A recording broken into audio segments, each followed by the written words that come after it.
Namaskaram, Sadhguru. After my father died, I still have several of his clothes. But I know in some traditions, you're not supposed to keep the clothes of the deceased. How should this be handled? When you were born, what's your birthday, Jim? 1st of August? Oh, close up. You were not born in one day, though you have a fixed birthday. It took 9.5 months for you to be born, isn't it? Similarly, when you die, you don't die in one day. You die slowly. If somebody is medically declared dead, he still doesn't die fully. I think we've spoken about this. The 5 pranas, they start withdrawing slowly, step by step. The physical life energy, which generally is referred to as pran or prana, has 5 basic manifestations. There are 10, but that'll complicate. The 5 basic manifestations. These are called samana, prana, udhana, apana and vyana. And let's say if a doctor is observing and they declare that person at a particular moment that he is dead now, in the next 21 to 24 minutes, samana will start exiting. That means samana is in charge of maintaining temperature in the body. First thing that starts happening is body starts cooling down. The traditional way of checking whether somebody is dead or alive is, they'll feel the nose. If the nose has gone cold, that's how they concluded that he's dead. They wouldn't check the eyeballs and other things, they would just check the nose. If nose has become cold, that means he's dead. So samana exits at that time. Somewhere between 48 to 64 minutes, prana exits.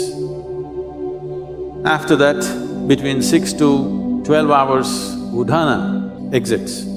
Till udhana exists, there are tantric processes with which you could revive the body.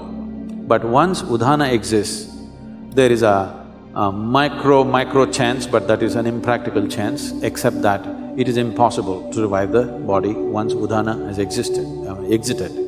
The next thing is apana, somewhere between 8 to 18 hours, this exits. The vyana, which is the preservative nature of prana, will start exiting from beyond that.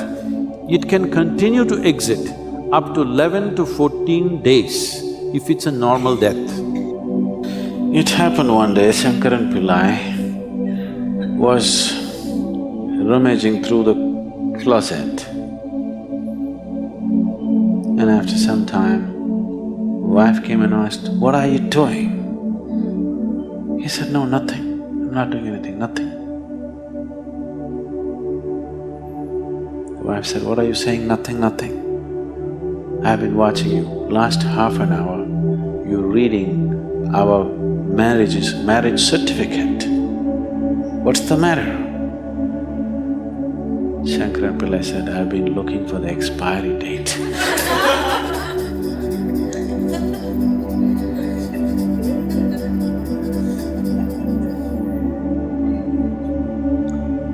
So though there may be an expiry date for one's death, one does not die in a day. It's a slow process. In fact, it's happening right now, slowly. By doing yoga, you may be putting up hurdles in the way of death, but not stoppers. Yes, daily yoga you're doing, putting up some hurdles and slowing it down, but no stopper.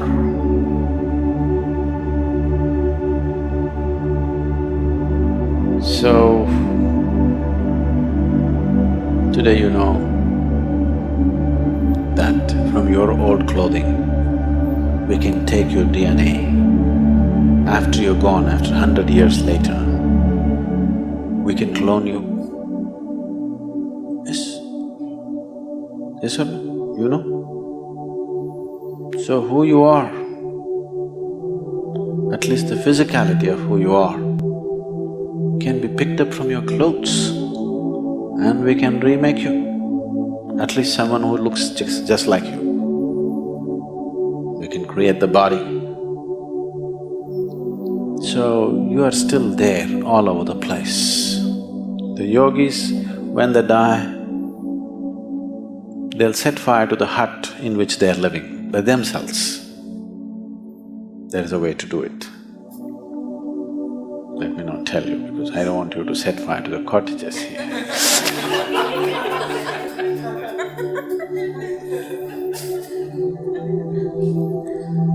So they always set fire to the hut in which they are living because they don't want even a single molecule of DNA to hang around and live, because in some way your physical body is still hanging around. If they can recreate your body from that, obviously it's hanging around, isn't it? So everything that I have touched, you want to burn. Everything has to be cleared up. It's because of this. This is the one main reason why people want to keep their physical positions so minimal on the spiritual path. If you enter a sannyasi's room, you will see there'll be 3 pairs of clothes neatly folded and kept, just this thing to drink water, 1 plate to eat food, and just 1 single sheet to sleep upon, and that's it. No one extra item, because he does not want to touch too many things in the world. He wants to keep it to at most minimal, because he knows if he spreads his body all over the place, gathering it and going will be very difficult. That is why he does not form any physical relationships of any kind, because he understands if he leaves his body all over, when the time to gather comes, it's going to be extremely difficult. People who are off your body are unwilling to come with you when you want to go. They won't come. They'll all say, I love you, but they won't come.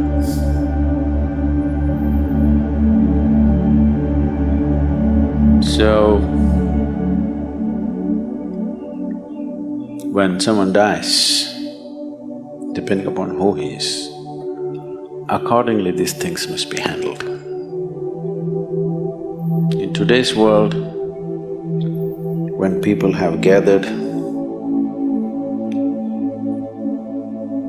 enough clothing for 3 lifetimes,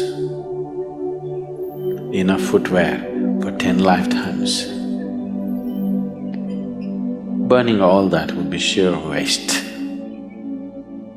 And anyway, their way of existence and the way they exit is such, invariably they have to find root in this earth once again. No point burning all that. At least those things which are very closely, intimately involved with the body, like their underclothes and other things, must be burnt. They must be burnt. Because otherwise, that being will not go easy. He will not know, he does not have the discretion to understand whether he should be here or there. He cannot make any decision. There's no decision-making capability because there's no discretion. Once the body is gone, the discretionary mind is gone. So there is no decision, only by tendency. There are too many things here which belong to the body, it just hangs around, particularly in the first few days. So, in one's home, if there are lots of used clothes, which is a problem with the Western world again, because of the type of clothing and the structure of the society, the things are such, you may be wearing a jacket for 6 months and it may not be washed. Yes?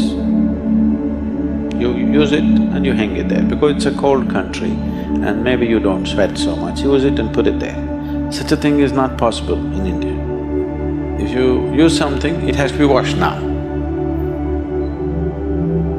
The nature of the clothing, the atmosphere and the social structures are such, but that is changing again there also because most people are wearing clothes made in China,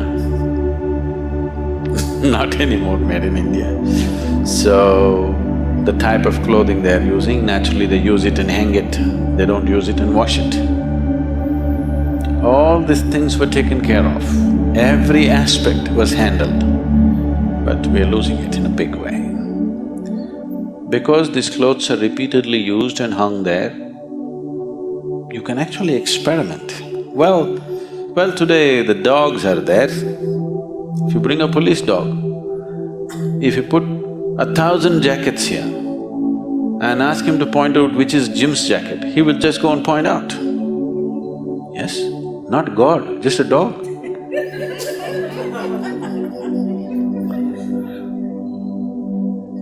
So obviously, who you are is hanging there in the jacket in many ways, isn't it? That even a dog can see it.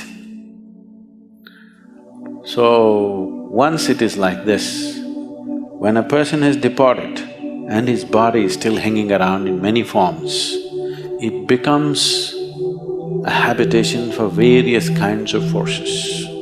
Not only for that person's energies hanging around, for various other kinds of forces. Unoccupied body, your jacket is, in a way, which is not a good way to leave it. So, either they immediately wash it. In India, if they're expensive clothes, they will wash all the clothes. Within the first 10 days or 11 days, they'll wash all the clothes and distribute it to many places, never to one place. You don't take all your clothes and give it to one family. You make sure the jacket goes here, trousers goes there, that goes there, this goes there, so that it gets too spread out to make any significance. Significant presence is not there. Otherwise, all the things which are intimately with the body, just burn it. One of these things must be done. Either you must give it away across the 50 states so that the old man does not remain confused as to where to go, or you must just burn it up.